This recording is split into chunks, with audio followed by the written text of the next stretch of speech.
Voici les titres de l'actualité que nous développerons dans ce journal. La mort de 2 alpinistes samedi dans le massif du Sancy. Des sportifs expérimentés licenciés au club alpin de Tours. Polémique dans l'Allier quant au budget du département. La Chambre régionale des comptes est saisie. Reste à voir si le budget 2011 voté en décembre sera qualifié d'insincère.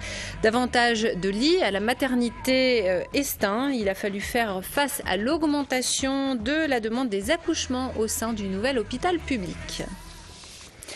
Ce week-end, 2 alpinistes ont trouvé la mort sur la commune de Chambon-sur-Lac. Ils évoluaient au sein d'un groupe de 6 personnes qui descendaient du Puy-Ferrand. Ces alpinistes expérimentés faisaient partie du club alpin français de Tours. L'occasion de faire le point sur les conditions de sécurité à observer pour ce type de discipline. Philippe Robert. C'est sur une pente de neige glacée comme celle-ci qu'un alpiniste a dévissé, entraînant dans sa chute l'un de ses compagnons d'ascension. Des conditions pour pratiquer l'alpinisme qui pourtant sont assez bonnes en ce moment.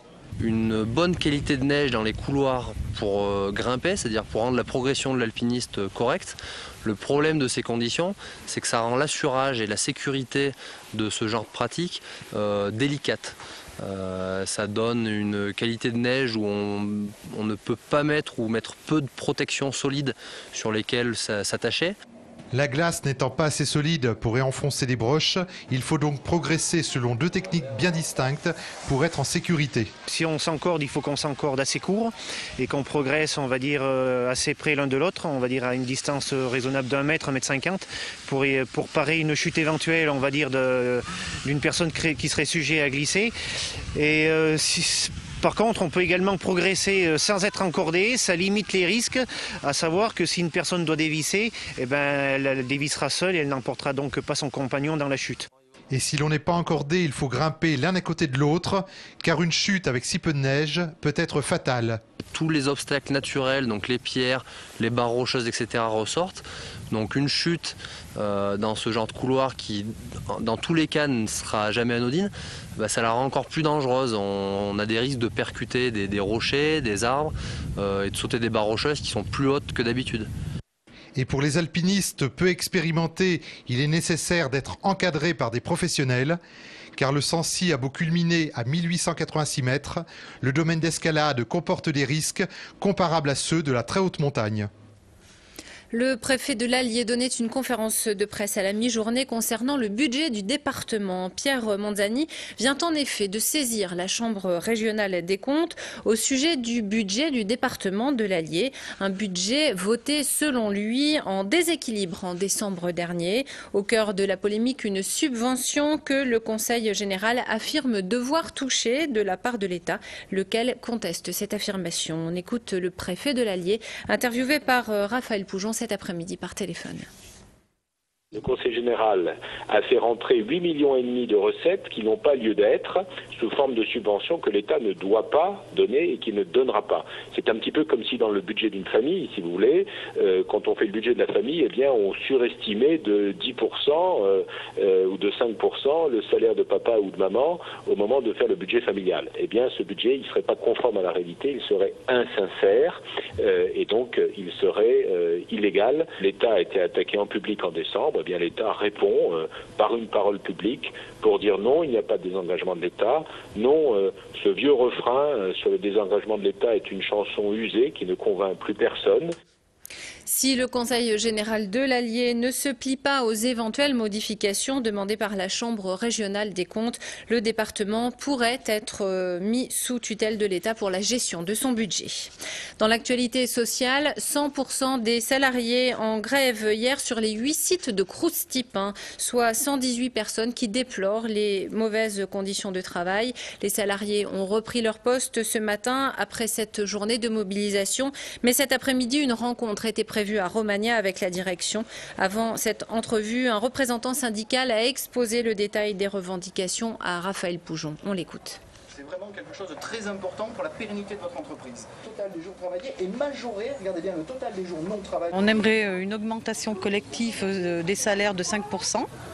On aimerait le renforcement de la sécurité en magasin, la prise en compte du travail effectif, un 13e mois une mutuelle d'entreprise et vraiment une bonne fois pour toutes que notre employeur prenne en compte le mal-être de ses salariés. Hier, en faisant la grève et qu'il y ait 100% de grévistes par rapport aux salariés, c'est vrai que là, ça montre bien qu'il y a vraiment un mal-être au sein de l'entreprise. Les négociations se sont terminées en fin d'après-midi. La direction a accepté de céder sur un point des revendications concernant le travail des jours fériés. Mais les autres revendications restent en vigueur car les salariés ne sont pas satisfaits.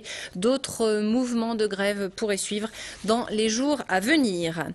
La maternité du CHU Estaing a dû ouvrir 10 lits supplémentaires afin de faire face au surcroît d'activité de ces derniers mois. Le nombre de naissances a en effet augmenté de 24% par rapport à l'an dernier. C'est donc désormais dans le public que le plus grand nombre de naissances ont lieu dans l'agglomération clermontoise. Reportage Romain Duché et Alice Chevrier. Le petit Evan est né hier soir à 21h54. Comme lui, quelques 3400 bébés ont vu le jour dans l'hôpital public clermontois l'an passé, avec une forte augmentation des statistiques depuis l'ouverture du CHU Estaing au printemps dernier. On a une certaine culture du service public, donc je voulais rester dans ce système-là et retrouver l'ambiance cocooning. On est très accompagnés, il y a beaucoup d'élèves, il y a beaucoup de choses, de la poli qu'on retrouve notamment dans cette unité-là. La maternité du CHU est vite arrivée à saturation. Cet automne, des patientes ont même dû accoucher à Thiers ou à Issoire. La direction n'avait pas imaginé que le nouvel hôpital attirerait autant de monde. Et puis un autre facteur est venu s'ajouter. Surtout, ce qu'on avait sous-estimé, c'était l'augmentation de la natalité dans le Puy-de-Dôme. Il y a 5,7% naissances supplémentaires dans le Puy-de-Dôme, ce qui est surprenant, une très bonne surprise, et ça explique en partie l'augmentation de notre natalité à l'hôpital Estaing. Du coup, le 15 décembre dernier, 10 lits supplémentaires ont été ouverts et 20 personnes de plus ont été recrutées dans le service. Le syndicat FO a salué cette décision. Aujourd'hui, il y a 10 lits d'ouverts en plus, ce qui permet d'alléger la charge de travail, de donner une bouffée d'oxygène et de travailler dans des conditions plus normales. La maternité ne désemplit pas, mais les conditions de travail se sont améliorées. Le CHU Estaing prévoit 3800 naissances en 2011, mais les équipes médicales ne souhaitent pas aller bien au-delà. Elles veulent rester disponibles, notamment pour les grossesses à risque. Sport, la victoire de l'ASM Clermont-Auvergne sur le Racing vendredi soir pour la 5e journée de H-Cup. Score final 28-17. On voit ici le 3e essai clermontois marqué par Jason White. Il ne reste toutefois aux Clermontois qu'une infime chance de se qualifier pour les quarts de finale de cette compétition. Triste week-end pour les clubs de basket auvergnats. En Pro A, la Jeanne d'Arc de Vichy s'est inclinée à Strasbourg 95-80. Défaite également pour le stade clermontois qui accueillait vendredi soir l'équipe du Portel. Les Clermontois se sont inclinés sur leur parquet 93-80. C'est la 12e défaite des hommes de Régis Racine en 17 journées de championnat. Prochaine échéance pour les Clermontois.